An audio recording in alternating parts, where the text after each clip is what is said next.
Praise the lord. క్రీస్తునందు నా సాటి దేవుని కుటుంబ ప్రజలైన మీ అందరికీ ప్రభువు పేరట సమాధానం దైవ దీవెనలు కలుగునుగాక. నా దేవుడు మీ హృదయాంతఃకరణములు విశాలపరుచునుగాక. సేవకులను గూర్చి, సంఘాలను గూర్చి పరిశుద్ధాత్మ దేవుని ఆవేదన, ఆయన ఆలోచన విధానం మీకు తెలియజేయాలనే తపనతో మీ మధ్యలోనికి వస్తున్నాం. ఈ అంత్య దినాల్లో, ఈ చివరి దినాల్లో ప్రతి సేవకుని, ప్రతి విశ్వాసి అతి ప్రాముఖ్యమైన బాధ్యత ఏమిటి? అత్యంత విలువైన బాధ్యత ఏమిటి?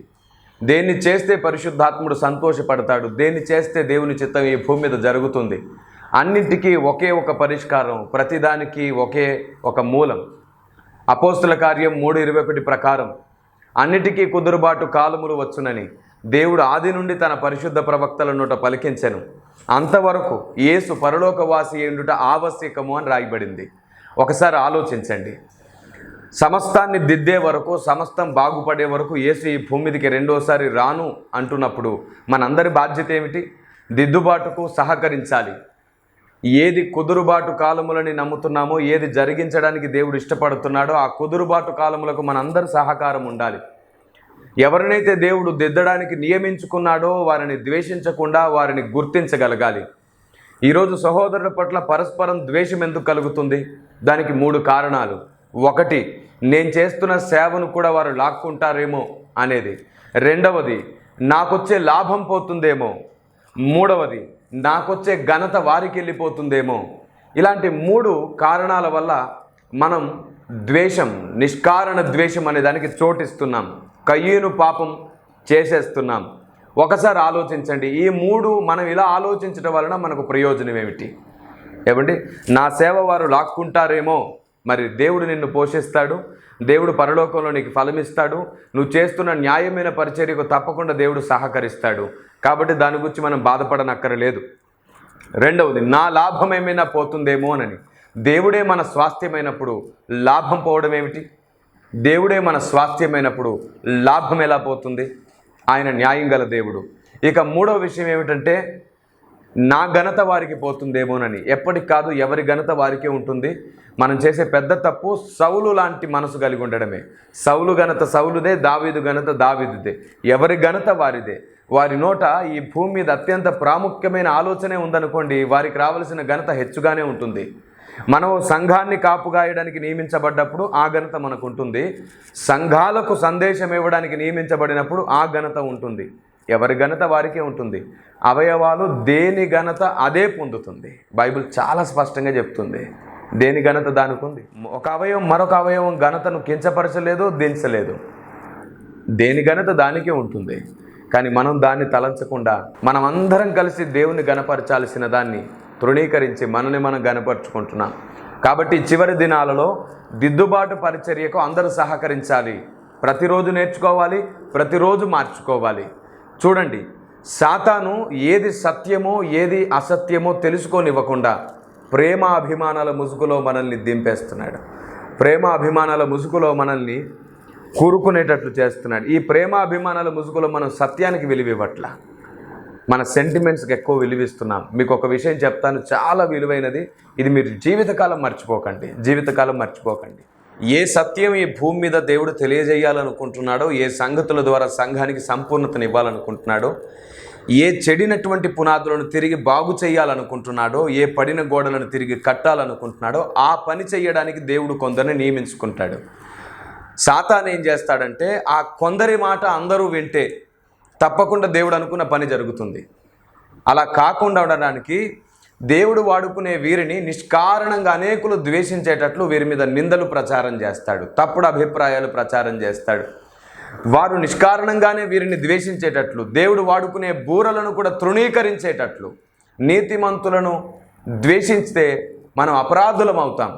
మనకు తెలియకుండానే మనం దేవుడు వాడుకునే వారిని ద్వేషించేటట్లును, మనకు తెలియకుండానే మనం దేవుని రాజ్యాన్ని కూల్చేటట్లును సాతాను తంత్రగుట్టిగా పనిచేస్తున్నాడు.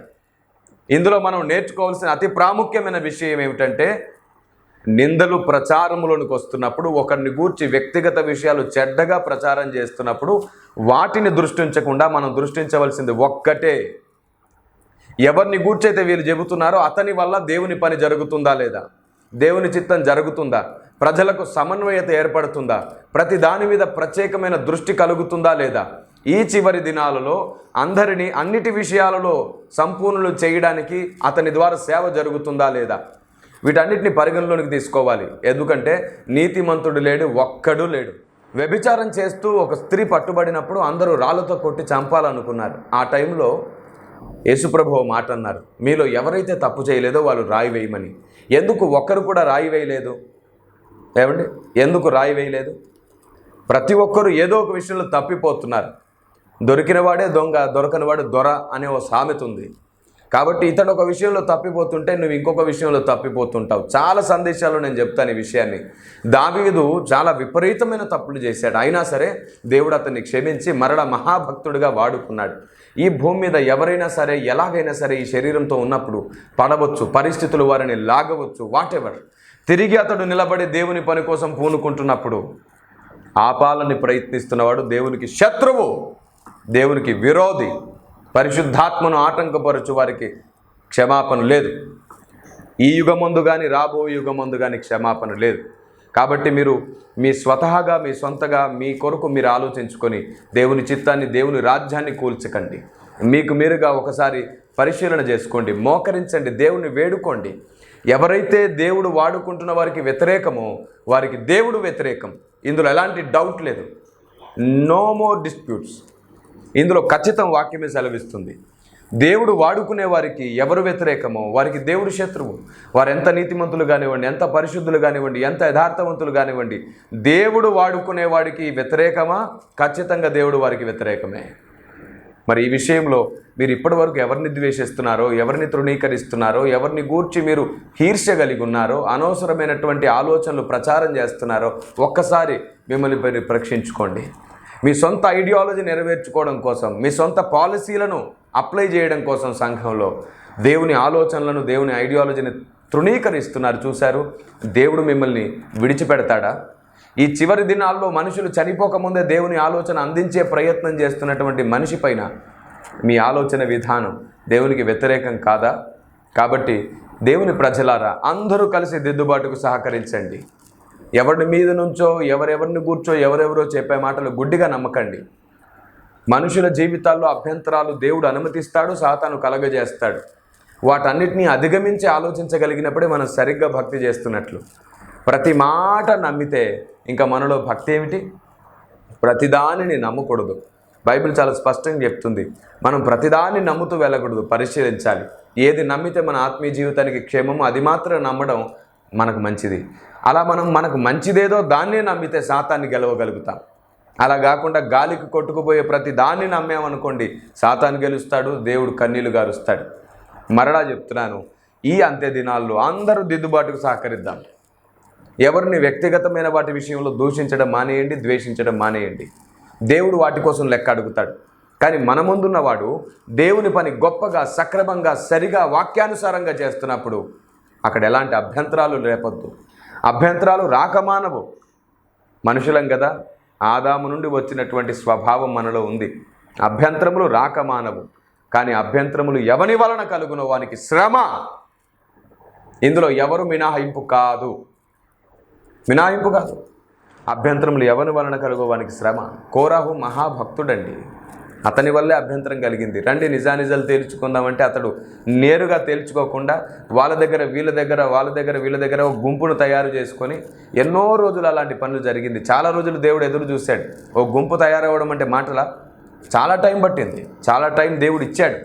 కానీ ఒక పీక్స్లో ఒక టైం వచ్చింది, ఏది నిజమో ఏది అబద్ధమో తెలుసుకోవడానికి రండి అని ఆలోచించినప్పుడు స్వబుద్ధినే ప్రచారం చేస్తున్నారు, కానీ స్వబుద్ధినే వాక్యం దగ్గర పెడుతున్నారు, కానీ నిజానిజాలు తెలుసుకోవట్లేదు. ఓ సహోదరుడు ఇలా అన్నాడు ఒకరోజు, మోషే భక్తునికి 2 వివాహాలు అవ్వడం ఏమిటండి, నాన్ సెన్స్, కానే కాదు, ఒక వివాహమే అయింది అని చెప్పి తన సొంత కపోల కల్పితాన్ని ప్రచారం చేస్తూ వస్తున్నాడు చాలామంది సహోదరుల దగ్గర. అప్పుడు నేను ఇలా ఖండించాను, బ్రదర్ మీరు తప్పు చేస్తున్నారు. ఎవరో స్కాలర్ ఏదో పుస్తకం చదివి లేదంటే మీ సొంతగా ఆలోచనను మీరు ప్రచారం చేస్తున్నారు. బైబిల్ చాలా స్పష్టంగా చెప్తుంది, మోషేకు 2వ వివాహం జరిగింది. అలా జరిగినప్పుడే కోరాహు, అహరోను, మిరియాములు అతనికి విరోధంగా పోగుబడ్డారు. కూషు దేశపు స్త్రీని తాను పెళ్లి చేసుకున్నప్పుడు ఇది జరిగింది. మొదట మోషే భక్తుడు ఐగుప్తుకు రాకమునిపే సిప్పోరా అనేటువంటి ఓ స్త్రీని పెళ్లి చేసుకున్నాడు. తర్వాత కూషు దేశపు స్త్రీని పెళ్లి చేసుకున్నాడు. సిప్పోరా మిద్యాను దేశస్తురాలు. కాబట్టి ఈ విషయాన్ని స్పష్టంగా ఆలోచించండి అంటే అతడు అన్నాడు, లేదు లేదు లేదు లేదు, దానికి వేరే కారణాలు ఉన్నాయి అని తెలివిగా సమాధానం ఇస్తున్నాడు. ఇదిగో ఇలాంటి వ్యక్తిత్వం కలిగిన మూర్ఖ జనాంగం దేవునికి విరోధులు. నన్ను క్షమించాలి నేను ఈ మాట ఉంటున్నందుకు. నిజంగానే ఇలాంటి పరిస్థితులు జరుగుతున్నాయి. మరొక విషయం చూడండి, బైబిల్ గ్రంథంలో ఒక విషయం చాలా స్పష్టంగా రాయబడుతున్నప్పుడు దాన్ని తృణీకరించేవారు ఎవరైనా సరే సాతాను చేత ప్రేరేపించబడుతున్నట్లే.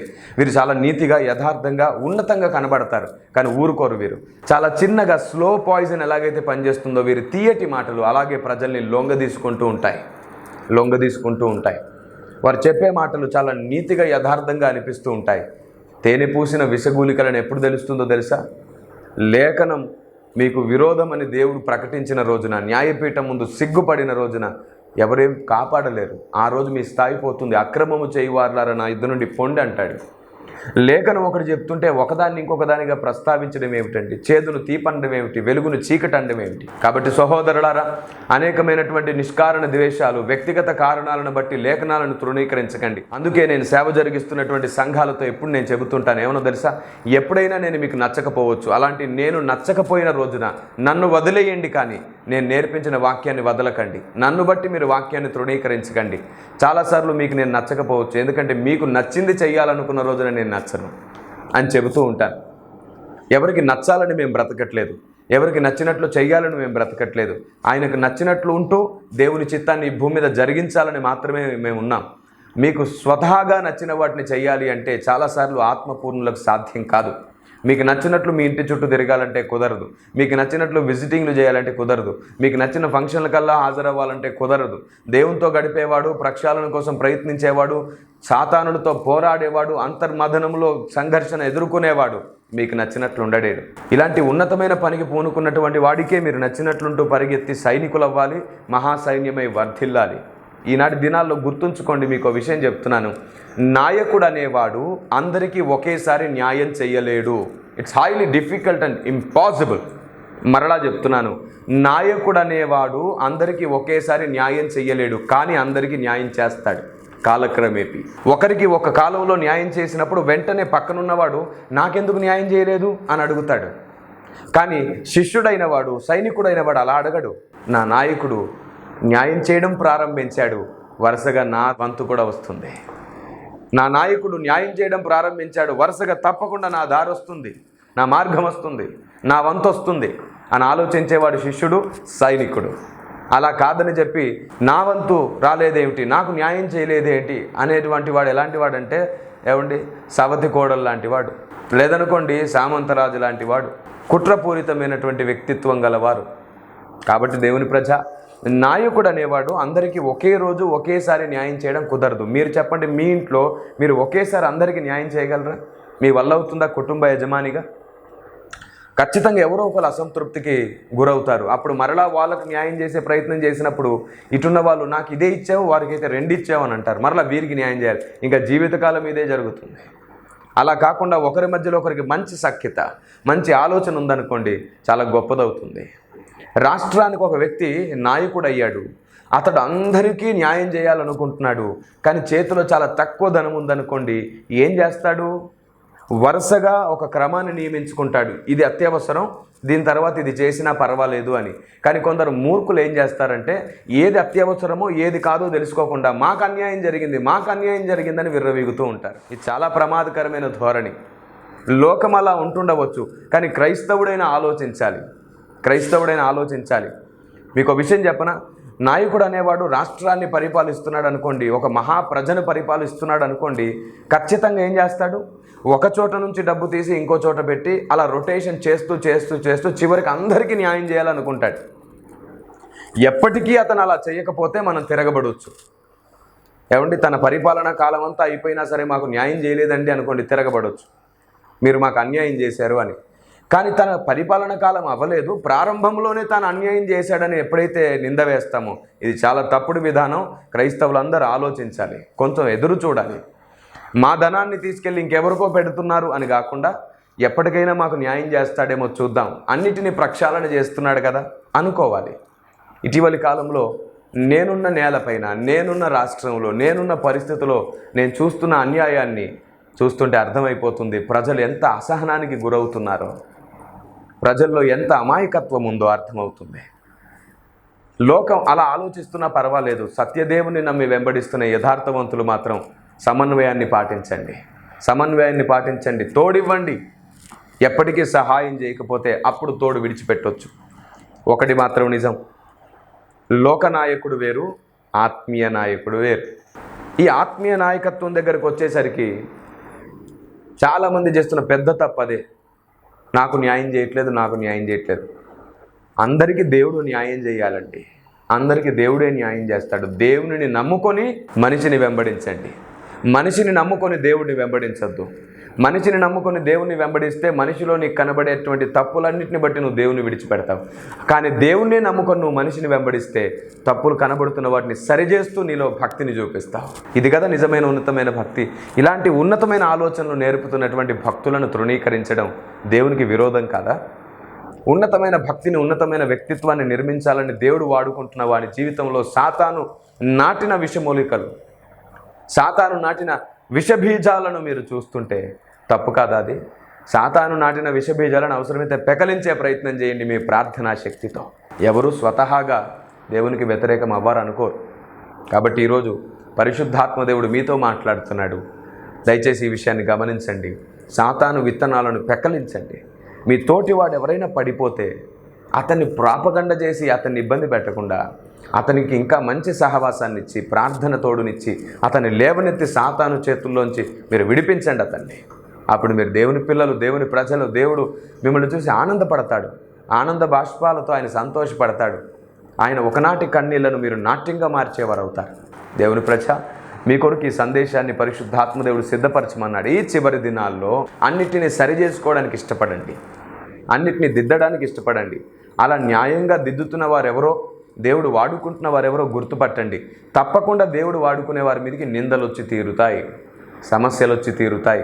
సాతాను ఆర్థికంగా ఇబ్బంది పెడతాడు, మానసికంగా ఇబ్బంది పెడతాడు, సామాజికంగా ఇబ్బంది పెడతాడు. ఈ ఆర్థికంగా అప్పుల పాలు చేస్తాడు, తర్వాత జ్ఞాపక శక్తి లేకుండా చేస్తాడు. ఆ తర్వాత నిందలు, సమస్యలు రప్పించేసి చుట్టూన్న వారి మీద ఆ ఇంపాక్ట్ పడేటట్టు చేసి లీడింగ్ అనేది లేకుండా చేస్తాడు, నడిపింపు లేకుండా చేస్తాడు నాయకునికి. ఇలాంటి 3 పరిస్థితుల్లో కూడా దేవుడు నాటిన విత్తనాలు, దేవుడు నాటిన మొక్కలు ఏవైతే ఉన్నాయో అవి తప్పకుండా దేవుడు అనుకున్న ఒలివ వృక్షానికి తోడై ఉంటాయి. దేవుడు ప్రజ, యథార్థంగా ఆలోచించి చూడండి. మిమ్మల్ని కదపడం ఎవరి తరం కాదు, కానీ మీరే కదలాలనుకుంటే ఎవడు కదపక్కర్లేదు, మీరే కదులుతారు. గాలికి ఇటు అటు కొట్టుకొని పోయే పొట్టు కదులుతూనే ఉంటుంది. నేలను నాటబడిన విత్తనం అయితే కదలదు కదా. నీవు మొదట నాటబడాలి. నాటబడినప్పుడు చావడం ప్రాముఖ్యం. గోధుమ గింజ నేలన పడి తప్పక చస్తుంది, అప్పుడే బ్రతుకుతుంది. నువ్వు నిజంగా భక్తుడు అవ్వాలంటే నీ ఐడియాలజీ, నీ ఆలోచన విధానం, నీ అహాన్ని, నీ స్వయాన్ని సమాధి చేయాలి. నువ్వు భక్తుడు ఆలోచించినట్టు ఆలోచించాలి, లేఖనం ఆలోచించినట్టు ఆలోచించాలి, దేవుడు ఆలోచించినట్టు ఆలోచించడం ప్రయత్నించాలి. కాబట్టి గుర్తుంచుకోండి, సాతాను సృష్టించే గాలులకు అటు ఇటు కొట్టుకొని పోక నిలకడగా ఉండడం నేర్చుకోండి. ఈ చివరి దినాల్లో సేవకులారా, విశ్వాస జనాంగమా, మరలా నేను మిమ్మల్ని వేడుకుంటున్నాను. ప్రభువు పేరట పరిశుద్ధులకు ఒక్కసారి అప్పగింపబడిన బోధ నిమిత్తం మీరు పోరాడండి. యూదాపత్రిక 3వ వచనంలో ఇలా రాయబడింది, ప్రియులారా, మీకందరికీ కలిగెడు రక్షణ గూర్చి మీకు వ్రాయవలనని విశేష ఆసక్తి గలవాడనే ప్రయత్న పడుచుండగా పరిశుద్ధులకు ఒక్కసారి అప్పగింపబడిన బోధ నిమిత్తం మీరు పోరాడవలనని మిమ్మల్ని వేడుకొనొచ్చి మీకు వ్రాయవలసి వచ్చింది. కాబట్టి దయచేసి గమనించండి, రాకడ సమీపిస్తుంది. కాలం చాలా బహు సమీపంగా ఉంది. ఈ కాలంలో మిమ్మల్ని మీరు సాటిస్ఫై చేసుకోవాలని ప్రయత్నించకండి, ఆలోచించండి, దేవుని పని జరుగుతుందా అక్కడ అని. దావీదు ఒకసారి పడిపోయాడు. దావీదు షిమి వల్ల దూషింపబడ్డాడు. దావీదు ఆ తర్వాత హెచ్చింపబడ్డాడు. దేవుడు దావీదును వాడుకోవడం ప్రారంభించాడు. షిమి నోరు మూయబడింది. షిమి భయపడడం ప్రారంభించాడు. అయినా సరే దేవుడు విడిచిపెట్టలేదు. దేవుడు వాడుకోవాలనుకునే వాడికి వ్యతిరేకంగా వస్తే దేవుడు విడిచిపెట్టడం. జాగ్రత్త. కొంత టైం ఇస్తాడేమో, ఆ కాలం కూడా నీలాంటి పొట్టుని ఇంకా చెదరగొట్టాలనుకుంటాడే కానీ నిన్ను దేవుడు బ్రతికిస్తున్నాడు అంటే నేను నీతిమంతుణ్ణి అని అనుకోవద్దు. తొందరపడి పశ్చాత్తాపపడాలి, అత్యవసరం పశ్చాత్తాపపడాలి. సంఘాలలో విశ్వాసులు, సంఘాల్లో ఉన్నటువంటి సంఘ పెద్దలు సేవకులను ఇబ్బంది పెడుతుంటే దేవుడు ఊరుకోడు, జాగ్రత్త. మీ సొంత లాభాల కోసం, మీ స్వచిత్తం కోసం సేవకుల్ని ఇబ్బంది పెట్టకండి. తప్పకుండా దేవుడు ఊరుకోడు. కొంత టైం దేవుడు ఇవ్వవచ్చు, కానీ ఓ టైం వచ్చినప్పుడు తప్పకుండా దేవుడు తన ఉగ్రతను చూపిస్తాడు. దేవుని ప్రజలారా, దేవుడు ఎవరిని వాడుకుంటున్నాడో గమనించండి. ఈ చివరి దినాలలో అన్నిటినీ దిద్దడం దేవుని ప్రణాళిక. కాబట్టి ప్రతిరోజు నేర్చుకోండి, ప్రతిరోజు సరి చేసుకోండి, భక్తులవ్వండి. మీరు వర్ధిల్లుతారు. దేవుడు మీకు తోడేయుడునుగాక. May God bless you. ప్రార్థన చేసుకుందాం. సర్వశక్తిమంతుడైన మా ప్రభువా, ఈ సందేశం ద్వారా నేటి క్రైస్తవ సమాజాన్ని మీరు సరిచేయడానికి, ఆలోచన పుట్టించడానికి మీరు నిర్ణయించినందుకు వందనాలు. మహిమ, ఘనత, ప్రభావాలు మీరే పొందుకోండి. ఎందరో స్కాలర్స్, ఎందరో పండితులు వారికి ఉన్నటువంటి అక్షర జ్ఞానాన్ని బట్టి నువ్వు పంపిన సంగతులను తృణీకరిస్తున్నారు. ఎందరో వదరుభూతులై శిష్యత్వం నేర్చుకునని యవన జనాంగము వ్యర్థ ప్రలాపనలలో ఉన్నారు. దూషించువారు మీరు చెప్పినట్లుగా మహాత్ములను దూషిస్తూ స్వాభావికముగా దేనిని ఎరిగి ఉన్నారో దానిని బట్టి తమను తాము నాశనం చేసుకుంటున్నారు. అయ్యో క్రైస్తవ సమాజం, సత్యమందు నిలకడగా ఉండవలసిన వారు నాయన, వారికి ఇంకొక అవకాశం ఇచ్చి పశ్చాత్తాపమును పుట్టించి దైవ చిత్తానుసారమైన దుఃఖము వలన వారును వర్ధిల్లుదురుగాక అనుగ్రహించండి. యేసు పేరట బతిమాలుతున్నాం తండ్రి. ఆమేన్. May God bless you. దేవుడు మీకు తోడేయుడునుగాక. ఆమేన్.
సృష్టి దేవుని వ్యూహం అర్థమయ్యేలా నేర్పిస్తుంది.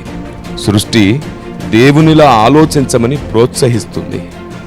సృష్టి